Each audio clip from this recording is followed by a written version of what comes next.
With your help, we can continue to fight for freedom. This is not possible without your generosity. Join our quest for the truth and our freedom and donate today. Simply go to tntradio.live.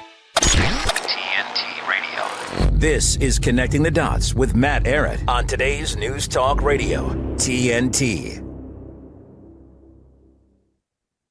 All right, welcome back to Connecting the Dots. I'm Matthew Ehret, as always, and joining me for our second hour is Dr. Edward Lozansky. Dr. Lozansky has been somebody who I've been friends with now for some years, about 3 or so years, and he's an incredibly interesting personality, let's just say that. And Ed has been somebody who has been at the front line of making history for decades.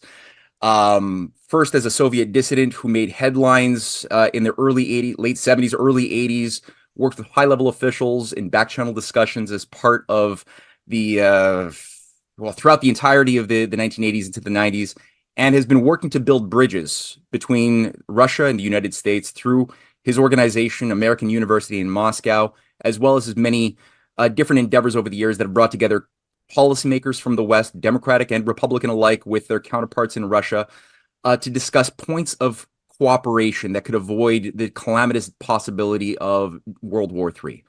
Now, the world today is definitely teetering on the brink of disaster. Ed has created a recent news magazine online called New Continent US. It's going to be available in the description box under this video. Ed has agreed to talk a little bit about American politics as somebody who has lived and worked in America, as well as what's going on in the international scene in Russia and abroad. So, Ed, thank you for coming on today. Thank you. My pleasure. Now, Ed, I wanted to begin. You brought up you recently wrote an article, "Who Lost the Peace Dividend After the Cold War?" Now, we're going to be talking a little bit about everything today, but in this article, you bring up how the U.S. had everything going for it in the late 80s, early 90s. It really could have been it had an industrial power. It was projecting a moral quality to the world that offered a hope that everybody could have freedom. What in your mind caused it to abrogate this great responsibility and potential that it had to bring peace and cooperation to the world? What do you think is the key element that caused it to just go in the other direction? Was it always doomed from the start, or do you think that there was a specific type of problem that resulted in its failure?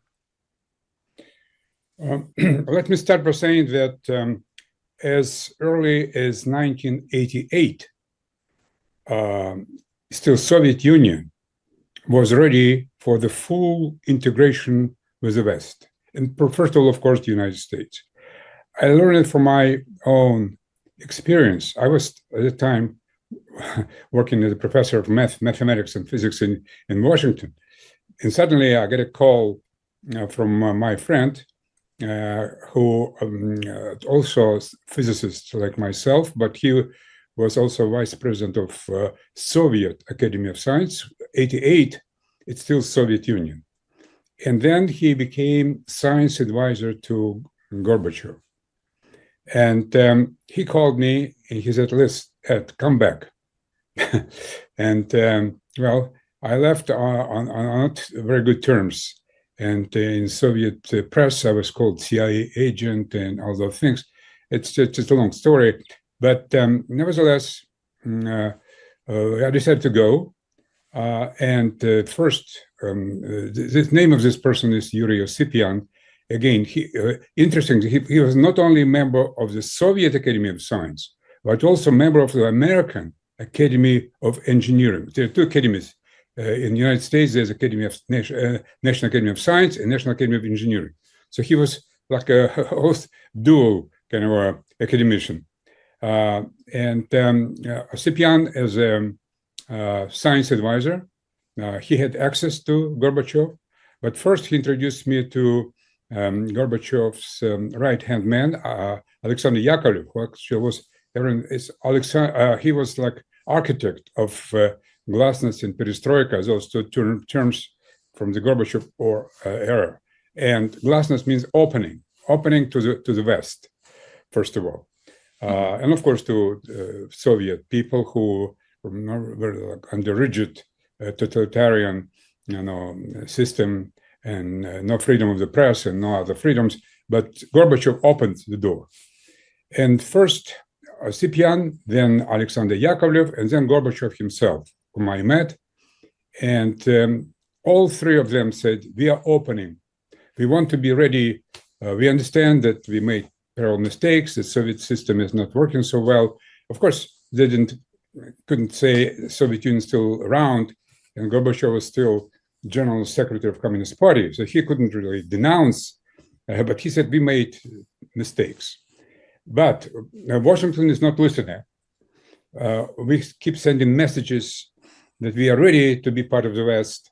We don't hear any positive responses to that. So we thought that we're going to use like what they call track two diplomacy. Track two, when the governments don't talk to each other, then what do you call other forces came in, or you can call it public diplomacy or track two, whatever. So I said, okay, I think it's a good idea what you're saying.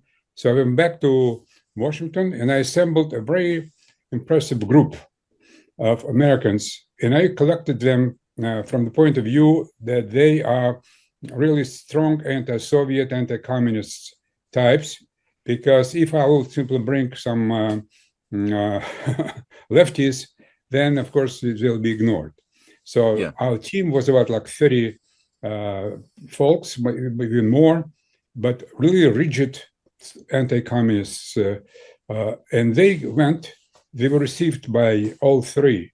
And people, Yuri Sipyan, Alexander Yakovlev, and Gorbachev, and they agreed that this is what's going on here. It's something really important. Most important was message when we had like a small group, and some of the Americans were saying, "What about Eastern Europe? What about Warsaw Pact? It's still '88, so it's still Soviet domination of Eastern Europe, and there's still Warsaw Pact." And Yakovlev said, "We are ready to dissolve all this. If Eastern Europe wants to go free, then we will do it." It's now we're talking about late '88. We had several meetings actually, not just one. Most important meeting was in April '89. And then a guy who joined us, who had direct access to President Bush, George Bush at the time. We're talking about April '89. It's already George Bush. And he delivered this message. And then Bush, originally he said, well, let's talk about it. And he assigned his vice president, Dan Quayle, to form a team. And we began like exchanges, several trips, Americans to Moscow, Russians to Washington. They were received on the highest level in Congress, in the White House, and then Quayle was coordinating the whole thing. So the result of all those meetings, we came up with a proposal which was hand-delivered to George Bush by Paul Weyrich. His name is the guy who I talking about is Paul Weyrich. Paul Weyrich was like an arch-conservative. No one could blame him on booing like Putin's, but at the time it was still not Putin, but still Soviet kind of a stooge or whatever, anything like that, a Russian stooge. And one of the key element was because there was a talk about missile defense and something that U.S. was getting ready to get rid of this treaty, ABM treaty. So number one on the agenda was joint missile defense, because we thought that if we have joint missile defense, then we really become sort of allies. Because at the time they talked about Iranian missiles who were going to hit the United States. So Soviet or Russia then was ready to build joint system to protect the West from Iranian missiles. And we published an article in Washington Times, it's probably the main voice of Republican Party, a right wing. And Paul and I, we published this article. It's still available on the web. It's called Joint Missile Defense. So we thought that we're going in the right direction. But then everything kind of stopped and reversed. And if during George Bush senior years, we continued those negotiations, all the things stopped after Clinton arrival in the White House. So 92, answering, sorry for this long introduction. No, it's fine. Important. Context is good. So reverse, it started in as soon as Bill Clinton walked into the White House. So this spiral download all the way to this crisis. It began with Clinton and then continued with other presidents. There was a short interruption with Trump, but Trump, all his ideas of building normal relations, saying that he said famous speech, good US-Russian relations are good for America. This Washington at that time crowd was not ready for that. And as we know, Trump was thrown out of the White House eventually. Now he's trying to come back. I don't know if it's going to happen or not. But, conclusion of my long answer to your question is that it's Clinton and on. Yeah, that absolutely. The Strobe Talbots, the Rhodes Scholars, the Al Gores, the Soroses, the whole apparatus, and somehow it just kept on keeping on even after the 90s. So you mentioned in your article too, and you just alluded to it here, that of all I'm just going to quote you from your article where you wrote, of all the contenders for the White House, only Trump promises to stop this war, thus avoiding its unpredictable escalation into nuclear World War III. Many Americans are very informed about local politics, but when it comes to the world situation and the different things that Trump was trying to do internationally, there's a lot more ignorance. Could you elaborate a little bit more about what sorts of things we saw Trump doing as a disruptive force to the NATO military-industrial war drive? What sorts of things were you looking at and you're hoping can be brought back again as far as avoiding World War III? Well, going back to the 90s. And I'm sorry, just so you know, there's only 4 minutes, so we're gonna potentially break it and then jump back in depending if you need more time. Okay. But no, I'm saying you can start up, and I'm gonna probably cut you off for a commercial break in 2 minutes. Okay. Going back to the 90s, crucial, I would say, at least from my activities, was a trilateral meeting. It was in Congress, and it was high-level delegation from Moscow and Ukraine. Just for viewers, I have to say that I was born in Ukraine, so I have good Ukrainian connections, a lot of friends, my classmates. Some of them had great careers and all that. So, and that's why I always try to, although I consider myself Russian, but Ukraine is still on my mind. So I thought that if we bring Ukraine into this dialogue, this will be very important. And the most important thing, which I was sending messages to Ukraine, don't forget about joining NATO, because this is something that will be like what you call a red line, a double red or triple red line or quadruple. Don't do that, because you will benefit tremendously if you keep neutral status. You can join EU. If you want to join EU, fine, no problem. You can trade with China, anyone you want. But NATO, no. And look, all those people who have neutral status, they thrive. They're doing very well. Finland, Austria, Sweden. No, this is neutrality allows you to get the best from both West and East. And especially taking into account they have a huge Russian ethnic population group. and most of the country is bilingual. Some of them never use Ukrainian at all. So, but still, neutrality would be road to peace, prosperity. And this delegation came. It was headed, interesting, by a guy who was professor of physics like myself, but he also at the time became member of Defense Committee in Foreign Relations. He was head of the two committees simultaneously, Defense and Foreign Relations at the Ukrainian parliament called Rada. His name is Vladimir Mukhin. And he, by the way, I am still in touch with him, and we can talk about it a little more. But he brought a huge delegation. We had a meeting on Capitol Hill. And this meeting was chaired by Congressman Tom Lantos. Tom Lantos, he is Democrat.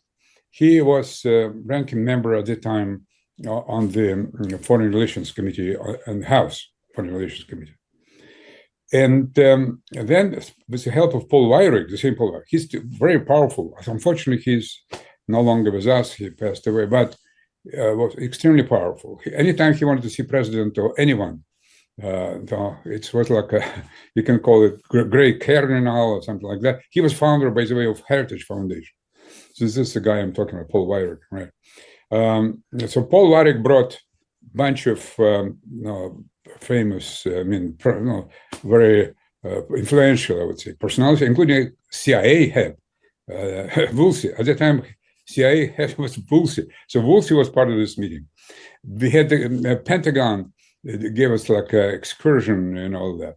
Everyone was just tremendous. We get tremendous welcome. And what year was this major meeting? 96. 1996. Okay. All right. Well, this is going to be a cliffhanger. After a very short commercial break, we're going to come back in to continue this this little story. All right. TNTradio.live. Come back in 2 seconds. We'll continuing this conversation.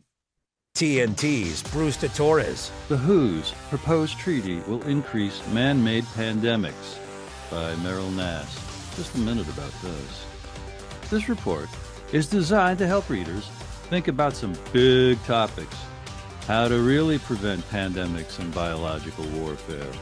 How to assess proposals by the WHO and its members for responding to pandemics.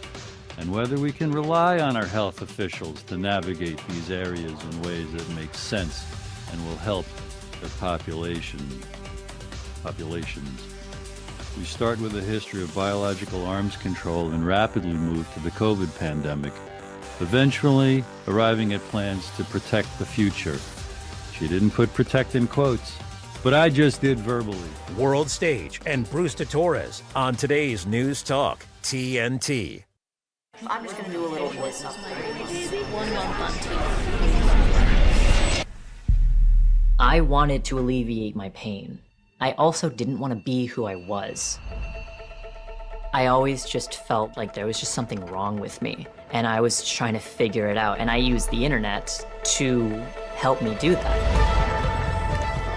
Seemingly out of nowhere, we've suddenly seen a huge spike in media depictions and social media depictions of transgenderism. It's even reached the mainstream advertising world. The people who are consuming this are children, 13, 14, 15 years old, and it's so easy for them to literally be groomed.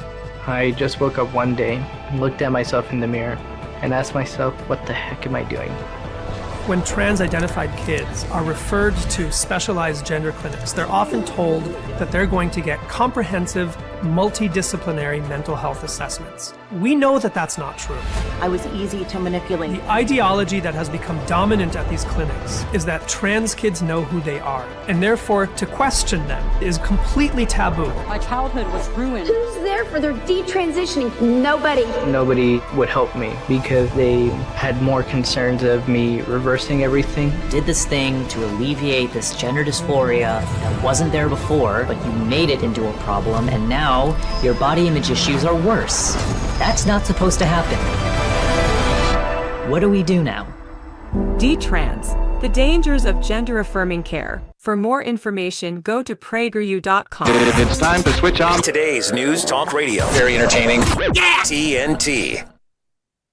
All right, welcome back for the second segment of the second hour with Dr. Edward Lozansky. We were just talking a little bit about pathways towards a future that is livable. that is sane or becoming saner versus the danger of a nuclear thermonuclear actually calamity that we're currently facing, which bad decisions have gotten us into, and which hopefully better patriotic forces within the West are able to reverse while there is still time. Now, Ed, being somebody who's been on the inside track of a lot of major developments, has been going through before we went into a commercial break, a story or some examples of these points towards sanity, whereby afterwards we slipped and fell into crazy land. And we were just talking about a 1996 meeting that you were taking part in that involved very high-level representatives from the West that were doing something. So feel free to continue on, please. I just want to correct myself a little bit. This 96 was follow-up. First meeting was 93. Yes. 93, just to make sure that. But then we had several other meetings. And another meeting was 96. But it's interesting that at that time, it was meeting in Ukraine, in Kyiv. It was attended also by Secretary of Defense, at the time it was William Perry, Russian Minister of Defense, Pavel Grachov, and Ukrainian Minister of Defense, I think Valery Shmarov. Three of them met in Ukraine, in Kyiv, and planted friendship tree. You see, friendship tree. By the way, this picture, it's available even on Pentagon file. And I have it, of course, I have this great photograph with me. I just recently posted it on my Facebook page and some of my articles. So three secretaries of defense, United States, Russia, and Ukraine, 96, planted friendship tree. This was just, for me, it was ecstatic time. This is what I was dreaming for, that Russia, Ukraine, and America now working for peace. And at the time, also Ukraine agreed to simply dispose of its nuclear weapons in exchange for some security guarantees, which all sides were ready to provide. There was only one condition which no one wants to, of course, mention. It was condition of neutrality. So peace guarantee of Ukraine security, borders, all that stuff was conditioned on neutrality. This is, everything was great. And then, of course, what happened in 2001, 9/11, and Bush Putin called Bush. Putin called Bush and said, anything I can do to help. And Bush put together like a list of maybe 10, 12 items. And he sent his Secretary of State, Armitage at that time, to Moscow with this list. And they went point by point what exactly the United States needs from Russia in this upcoming operation in Afghanistan. Some of the Russian military objected because Americans, you say, you know what, we cannot really trust them so much. Why do we have to help them? We don't see anything that they helped us. Look at what Clinton did. Clinton did many horrible things, and including, first of all, he immediately after this picture of three Secretary of Defense, he immediately demoted Perry, because apparently Clinton didn't like it. So Perry was demoted. But of course, we know about greatest robbery. Russia was robbed. No, it's a story. It's all available. It's known that Russia, this what you call like freedom and democracy and free market, turned into horrible things. But let's concentrate on this subject. Otherwise, we can go away essentially to another area. So he invites Armitage. Putin fulfilled everything what Bush requested, and as a result, this operation, first operation, we're talking about Operation 2001, October in Afghanistan. It was very short. No American casualties. because of course, not only because of Putin's help, but Putin dramatically contributed to success of the first American operation in the fight with Taliban. So Bush invites Putin to Washington, and he gives him a royal treatment, what he call red carpet. First of all, it was White House, then Congress, and then he took him to Texas, and he brought to his home, and then he took him to high school, Crawford, Texas, high school. He put Putin in front of the students in this high school, and he showed that Putin said, listen, this is a great Russian leader.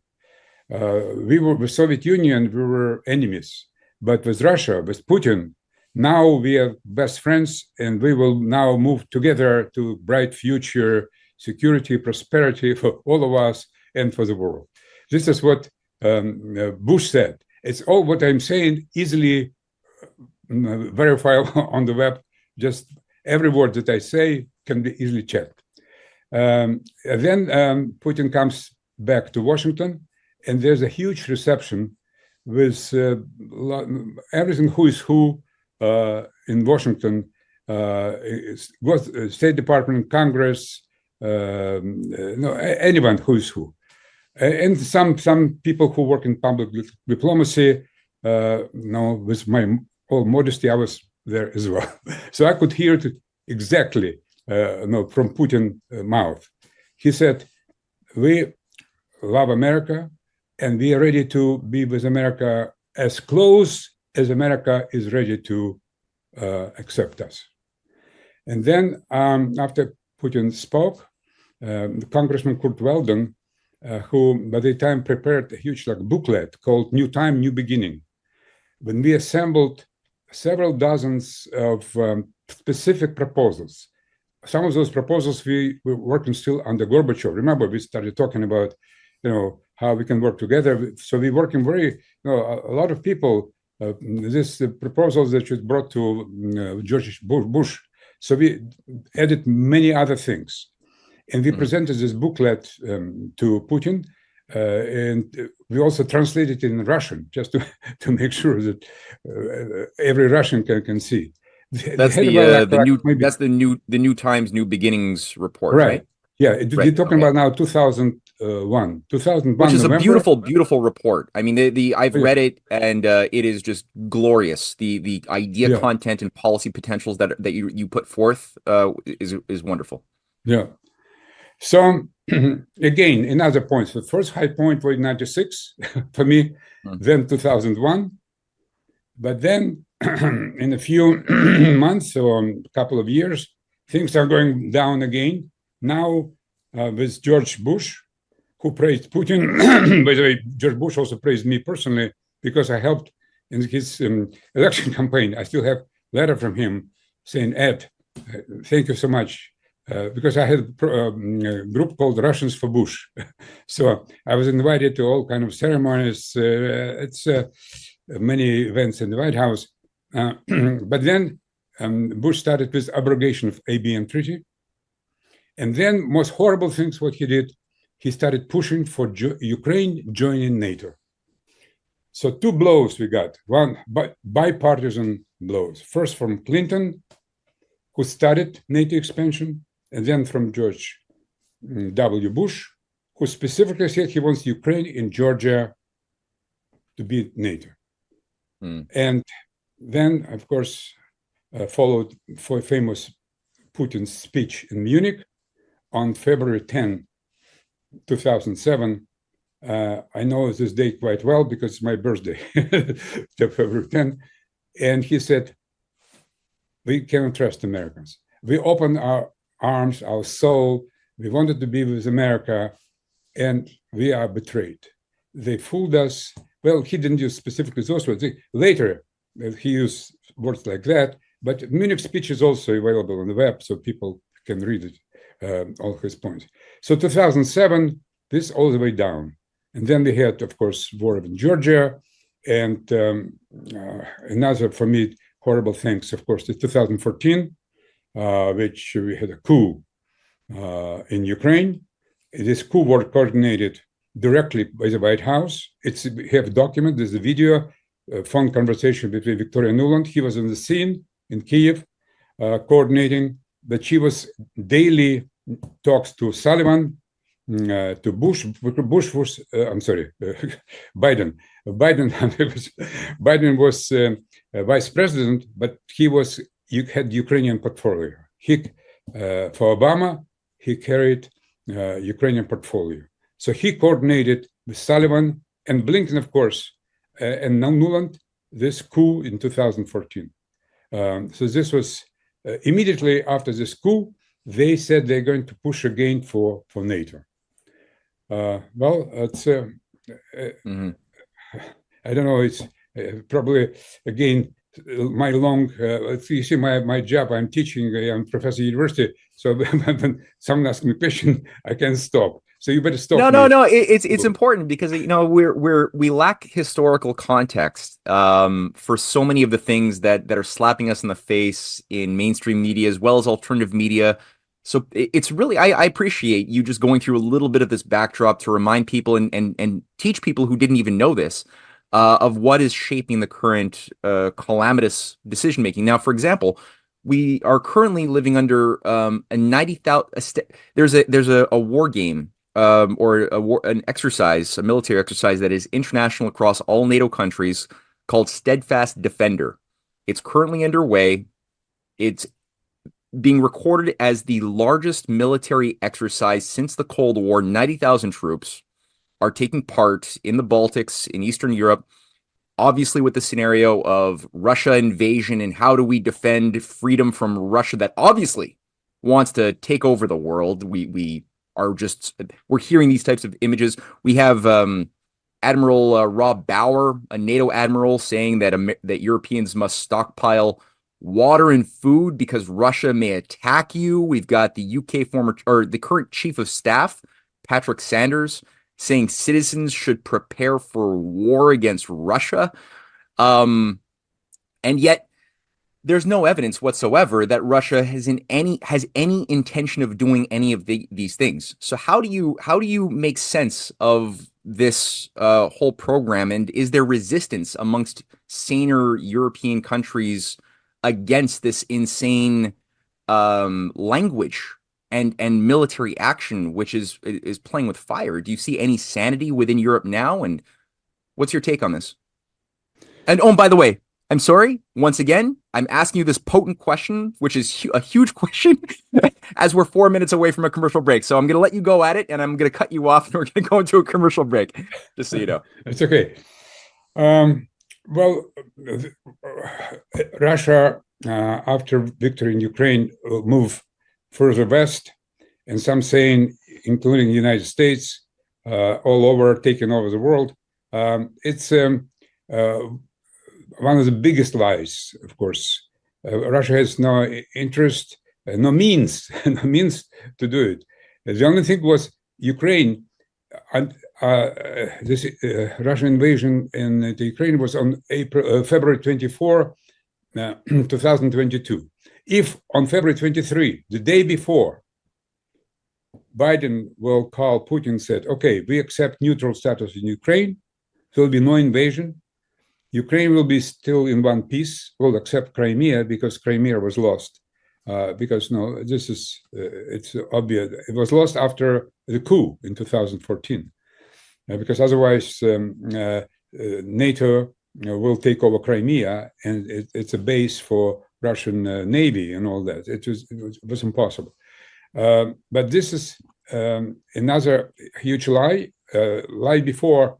But by the way, maybe people forgot, but one of the reasons why Biden entered in the White House in the first place in 2020, because of great lie of Blinken. Because Blinken, when all the story about Hunter Biden laptop appeared, then Blinken called CIA guy Mike Morrell and told him immediately we need a letter from high-level intelligence officials saying that all Putin propaganda. So Hunter laptop, it's Putin work.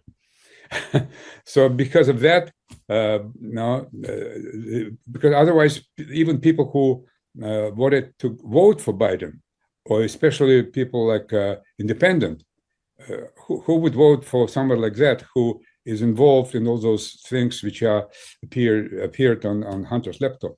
But anyway, right. That's a good spot to make a transition here towards a commercial break, because this was a game changer. This letter written by these 50 major intelligence analysts trying to say, oh, in their assessment, this Hunter Biden laptop was a Putin Russian misinformation campaign, has all been proven to be a lie. They were knowably lying at the time that they wrote that letter. It completely shifted the entire timbre of the American elections, the outcome. 51. It was 51 intelligence. 51. It's disgusting. It's absolutely disgusting. And the fact that it's openly now acknowledged to have been a lie, and yet still nothing has happened to correct the folly, that's important. And what you've just said, that if the day before this invasion was begun, they had the security guarantees were given by Biden, none of this would have happened. So the folly is entirely on us. It's not, we can't find fault on some other nation of the world. This is entirely caused by ourselves.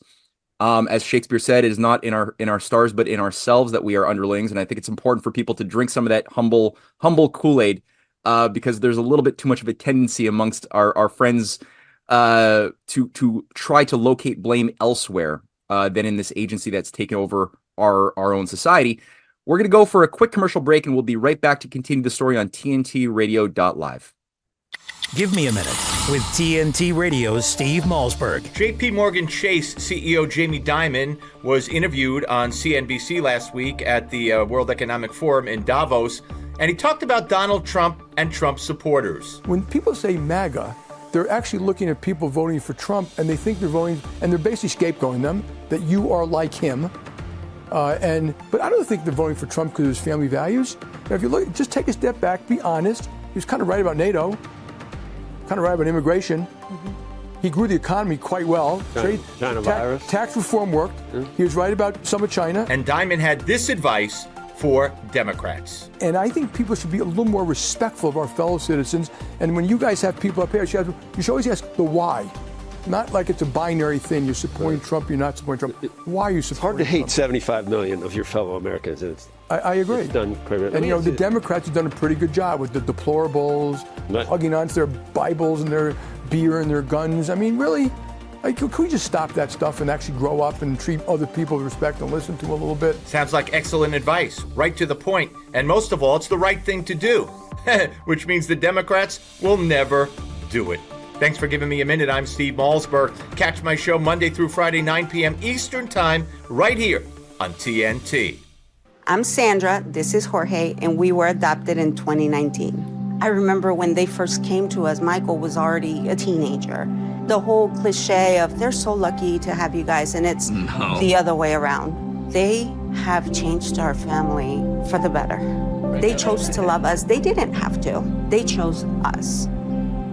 Family. Learn about adopting a teen from foster care. You can't imagine the reward. Visit adoptuskids.org.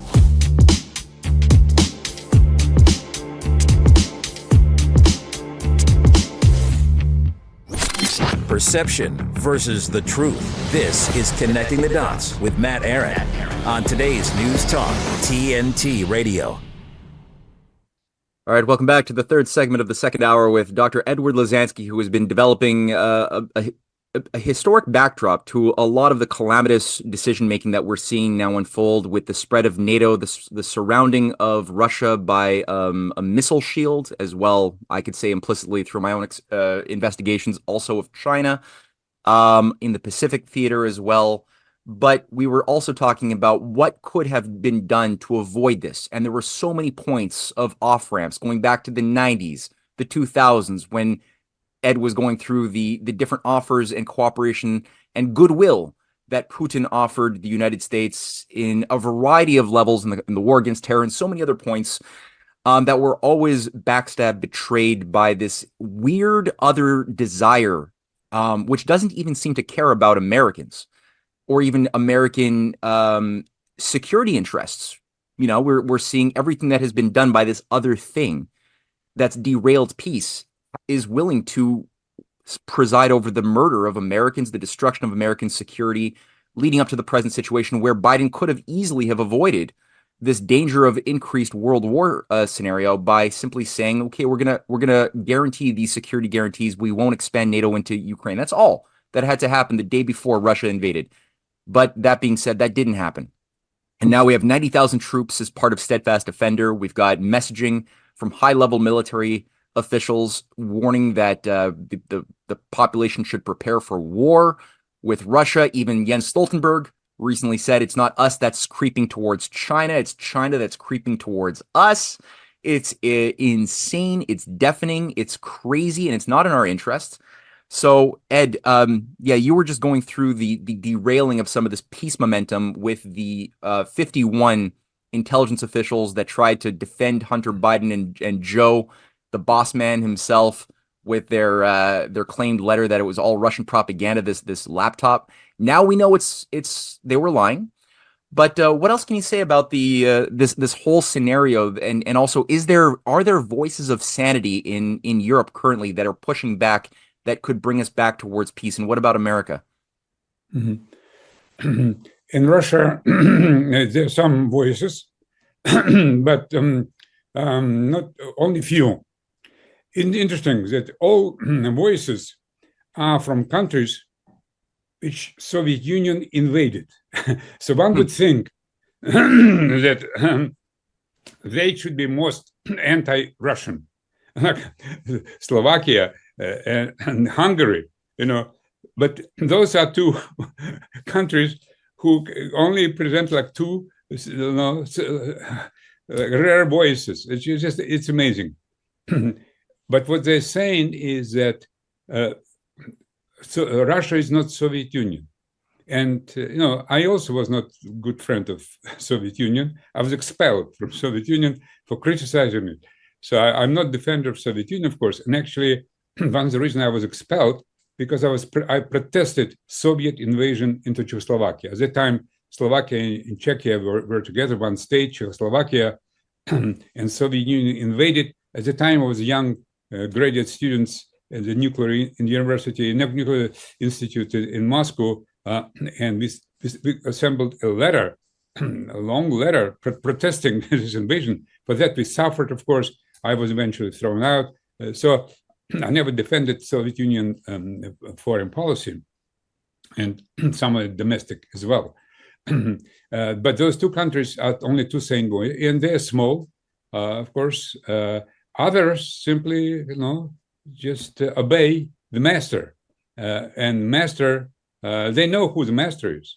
If half of Americans think that Biden is, I don't want to use all the language which we hear here on Fox News and other media, but at least half country despises him, and still Europe obeys, and Europe always say, well, let's see what Americans do. If Americans do, we'll do the same. If they send weapons, we do the same.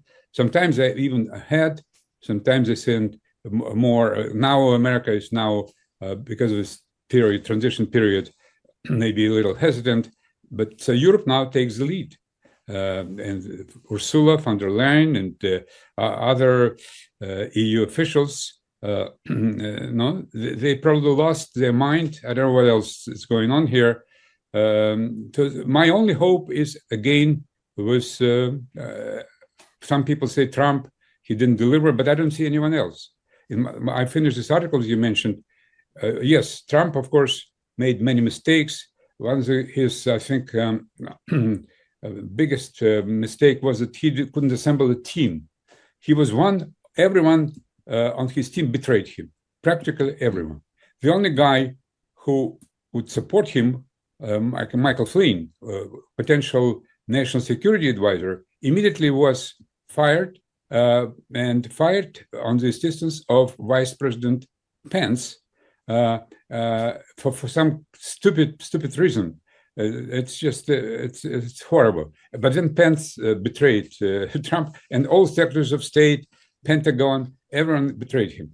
But now, any hope? We always have to have hope, because if you lose hope, then my hope is that with Trump back, and then he assembles a good team, and there are plenty of people who share, let's say, my views, maybe your too, but who we still think that going along with Russia and with China, by the way, too. And I remember as soon as Trump got into the White House first time in 2016, immediately I asked my good friend, who used to be senior official at the State Department and in the Senate, Jim Jatras, to write a letter urging Trump to have a meeting with Putin and Xi Jinping, sit down and see how they called it Yalta 2. Yalta 2, famous meeting between Roosevelt, Churchill, and Stalin, and Yalta, which brought us peace for 70 plus years. And then let's have Yalta 2. But Trump didn't do it. I don't know why. Well, I know why, because it was strong resistance from the establishment, some call it deep state, Washington swamp. There are many, Ray McGovern, CIA analysts call it Missy Met. It's just many different use words. But most important, that he turned out that his team, he couldn't assemble a good team. Maybe now, if he wins, then no, second attempt. Sometimes you have to give people another chance. He promises to stop this war immediately. This and other future wars, and no other candidate promises that. I know politicians are lying all the time, but we don't have anyone else to choose from. At this point, I'm still trying to do what I can to help Trump. No, this is something what can we hope for a miracle. Yeah, no, absolutely. And I mean, for those who are a little bit overly black-pilled and cynical, I mean, I think it's important to look at all of the things that Trump definitely provably attempted when he called for, when he met with the vice premier of China in the Oval Office with no announcement, no pre-announcement, all of a sudden giving a beautiful speech saying we need the US, Russia, and China to stop putting billions of dollars into nuclear weapons and instead putting this into things that are going to build the real economy for the world. Signing deals that would involve rebuilding the American manufacturing base, which involved the US-China trade deal, which was about to go into play until something happened in January 2020 that derailed that. His efforts to work with Russia on the Arctic, on building rail through Alberta into Alaska and into Russia. These were all things that Trump was actively pursuing, as well as cooperation in the Middle East and Syria with the Russian military. So there's so many points that I think are provable, and the fact that he was just had his hands tied under this witch hunt led by the FBA liars who were trying to make it seem as though he was a stooge for Putin. It's really clear how this deep state was petrified of the type of policy action that would be presented to the world that could present the danger of peace, peace and cooperation breaking out. So today we're on the verge of what people are saying is a new civil war in America. Obviously, the dynamics are different than the previous time that the British Empire manipulated the U.S. into a civil war 160 years ago. Obviously, back then, there was a patriotic faction that had gained control of the federal office back then in the 1860s. And today, it's not exactly the case. The traitors have taken the federal office and we have a different configuration. But despite that, the parallels I see are very real of a breakdown of the U.S. completely into ungovernability. Do you see, and in the case of the 1860s, Russia played a role actually in breaking the deep state strategy of breaking up the Union and undoing America by sending the Russian Navy as a message to the British Empire saying, stop this, let America sort its own affairs out. I'm not suggesting that Russia necessarily sent its Navy to America today. However, there are just incredibly strong parallels. What do you see? What sort of message would you like to give to Americans currently going into? There's going to be an election in some months from now. There's a deep state operation. There's dangers of misstepping and falling into a new civil war, which I think some figures would like to unleash. That's probably a desired outcome for some very, very bad forces. So what sort of message would you give to Americans before we end out our broadcast today? Well, just when you mentioned American Civil War, I helped to install a monument, or let's say sculptural composition of Lincoln and Russian Tsar Alexander II. They never met in person. At the time, it was difficult to travel, but symbolically, because Russia helped Lincoln to preserve the Union, so we have a statue in downtown Moscow, Lincoln and Tsar Alexander II shaking hands. Wow. and next to this statue is statue of the Elbe River, when 3 American soldiers and 3 Russian soldiers, they shook hands, and on the eve of our joint victory in World War II. So the only thing that my message to Americans, which I'm trying to promote through my articles and this magazine, New Continent, is that if Russia and America work together, it's good for both countries and for the world. And of course, we should get China in this team as well, because simply China is now too important to ignore. And I think Trump understands this. Well, we don't have power. We can only use what we call public diplomacy. And I'm doing this public diplomacy since '88. So it's 12 plus 23, like 35 years without too much success. But we had some high points. High point was '96, and then another one, 2001. Well, why not have another third high points in 2024? This year is very important. It's extremely important. Fateful, I would say fateful, if we can use this appropriate word. And a lot will depend on it, because if really NATO's really get crazy and to continue this policy, then something horrible could happen in our age. And this, unfortunately, this in Russian military doctrine, that if NATO attacks and Russia will be on the edge of defeat, then Putin will have no choice but to use nuclear weapons. I don't know. I can't advise him. It's his decision. But why we have to go into this way? Because there's another way. Another way is obvious. It's obvious. I don't want to say just our booklet, but our booklet is beginning. There are many other things. Even look, just to end on some positive note, there's a recent conversation more and more about UFO, about all those objects looking at what's going on this earth, and looking at this is crazy experiment. Apparently, the whole life on Earth, it's a experiment. Maybe some higher forces who created this experiment, and they see that it's gone mad. So maybe we could just finish this experiment. So at least maybe Russians and America should think about it, and in China as well, and everyone else should join. See, maybe we can talk to them and see, well, we're not so crazy. Maybe let's continue this experiment. Well, let's just to end on some kind of a light note. Yeah, I mean, if that were the case, I'm sure that those who are carrying out this experiment are probably a little bit disappointed so far in the outcome. Now, if you could see it, we have 2 minutes left.